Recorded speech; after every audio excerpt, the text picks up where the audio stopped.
Kalau mendengar kata India, apa yang terlintas di dalam benak teman-teman semua? Apakah makanan kari? Atau makanan kaya akan rempah? Sungai Gangga, Taj Mahal? Atau bahkan film-film Bollywood?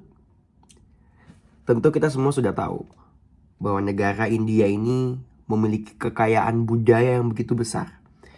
Mereka memiliki banyak sekali budaya. Akan tetapi secara ironi kita bisa melihat banyak sekali perempuan-perempuan di sana yang justru mendapatkan situasi seperti neraka. Nah, menurut Women Safety Index 2023, India menempati peringkat 128 dari 177 negara dalam hal keamanan bagi perempuan. Angka itu sangat menggambarkan kenyataan yang sangat getir, teman-teman.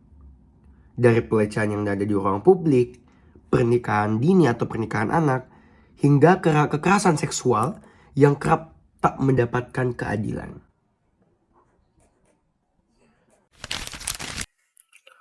Untuk memahami kenapa perempuan di India begitu rentan, kita perlu lihat satu hal yang mendasar, sistem kasta. India memang cukup terkenal dengan sistem kasta ini. Sistem kasta adalah sistem stratifikasi sosial yang sangat tua yang mengkategorikan orang sejak lahir berdasarkan golongan atau derajatnya. Dan secara tradisional juga membagi masyarakat Hindu. Jadi, kehidupan orang India yang kita lihat hari ini merupakan orang-orang yang sudah ditetapkan takdir hidupnya sejak kecil, mulai dari lahir hingga mati lewat sistem kasta ini. Dan ini sudah berjalan sangat lama.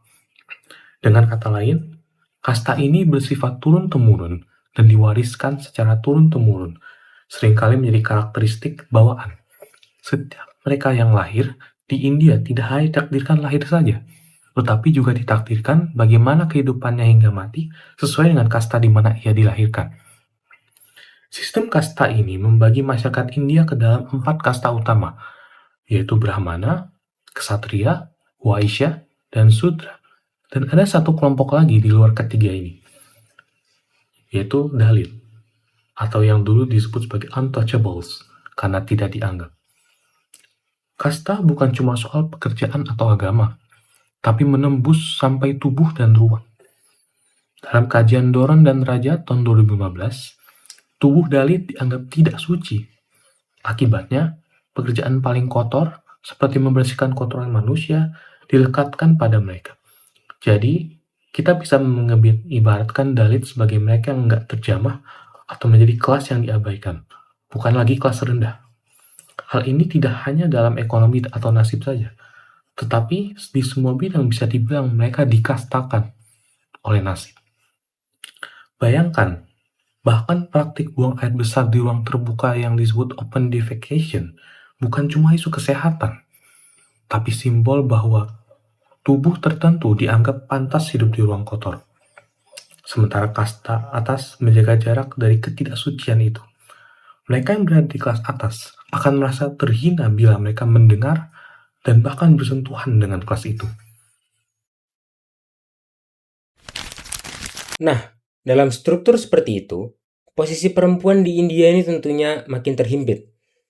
Karena mereka menghadapi diskriminasi berlapis antara gender dan juga kasta.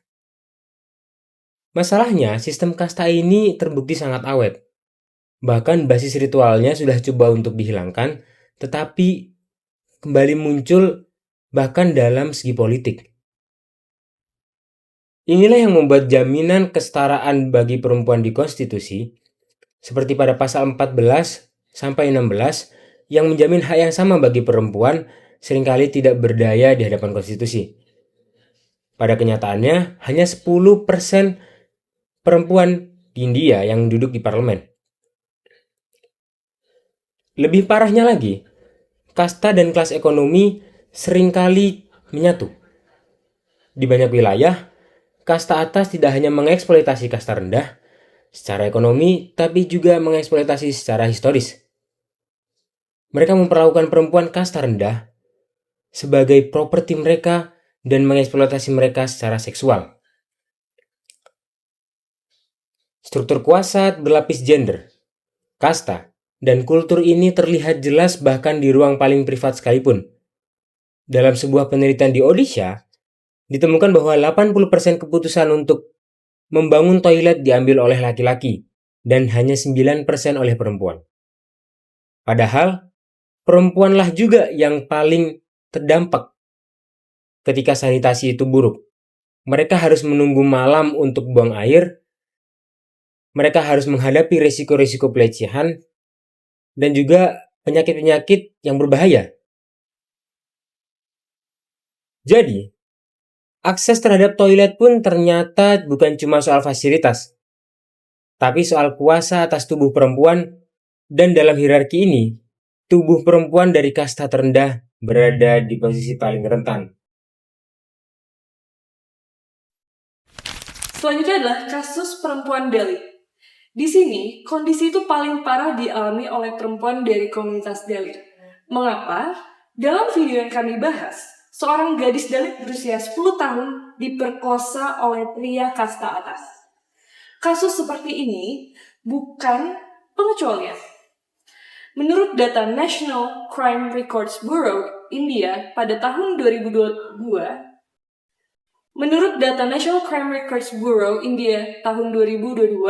mencatat lebih dari 13.000 kasus kekerasan terhadap perempuan Dalit tiap tahunnya.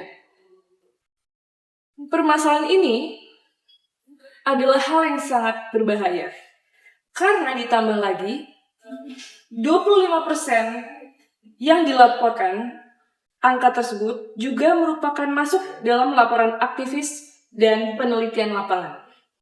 Undang-undang seperti Scheduled Castes and Scheduled Tribes Prevention of Atrocities Act sebenarnya sudah ada.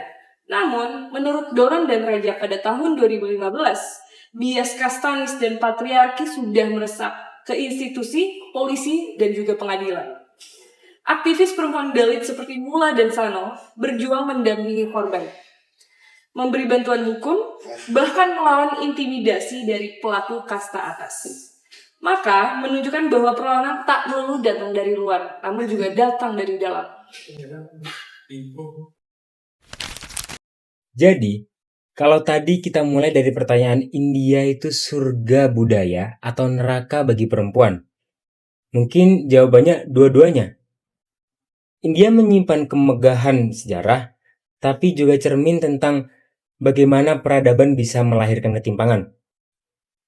Dan bagi perempuan Dalit, perjuangan untuk sekadar merasa aman di ruang publik adalah bentuk paling nyata dari perjuangan melawan sistem yang sudah berabad-abad menindas. Mereka selalu menuntut rasa aman.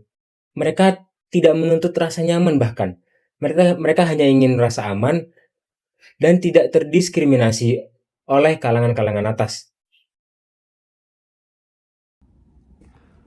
Nah, kalau kita tarik benang merahnya, kekerasan terhadap perempuan di Dalit ini bukan cuma kejahatan individual saja.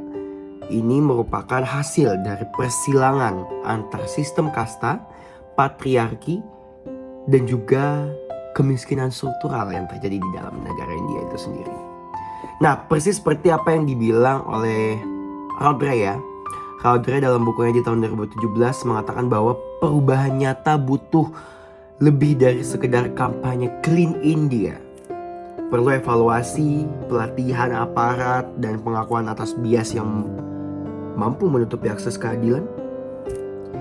Artinya memang di sini kita melihat perjuangan perempuan di Dalit ini bukan cuma soal toilet ataupun keamanan semata, tetapi bagaimana perjuangan untuk diakui sebagai manusia yang setara. Dan ini merupakan pelajaran penting bagi kita semua, bagaimana budaya, kelas, hingga gender mampu bertemu dalam satu lingkar penindasan. Menarik ya untuk dipikir-pikir, karena sebuah negara seperti India masih belum menjunjung tinggi kesetaraan terhadap perempuan.